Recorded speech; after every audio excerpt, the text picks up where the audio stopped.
plan to distribute the money from the Venezuela oil sales? Is it, obviously you say it's going to go into these controlled accounts. Would it go back to Venezuela in a direct payment? Is it going through these goods? How do you plan to do that? Well, we want to make sure that Venezuela can survive. You know, Venezuela needs money, and we're going to make sure that they get money, and we're going to get money, and the oil companies are going to make something for the work they do, and they're going to get back their money.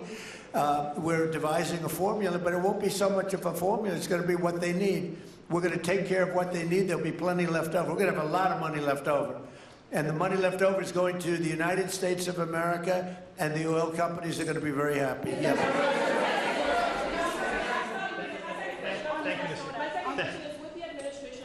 Backstop to these oil companies for like financial guarantees, some sort of backstop if the country did destabilize again? That's a very interesting question. Using the word backstop, I haven't heard that word in a long time. That was at the Wharton School of Finance I last heard. That's a good term.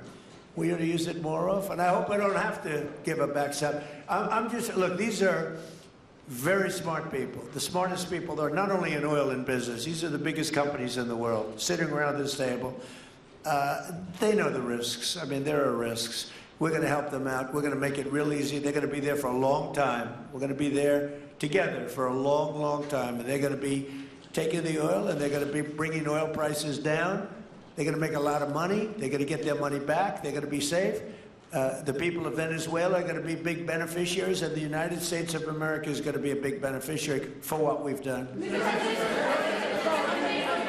you know, one other thing I might say, it's also very big for national security because, again, just like Greenland, we can't have China or Russia occupy Greenland. We can't have China or Russia occupy Venezuela. And if we didn't do what we did, China or Russia would have been in Venezuela. I think I can, where's Mr. Chevron? So let me ask you, they would have been there if we didn't do this. Do you agree with that? They certainly have a lot of economic interests in country. There's absolutely no argument about that. They were trying to be there. I mean, you know, we had a Russia, I guess sort of I call it a semi-Russian ship yesterday that we took over, and Russia decided not to defend that ship against us. It's a big movement. The ship was loaded up with oil, and we took the oil, and it came out of that port.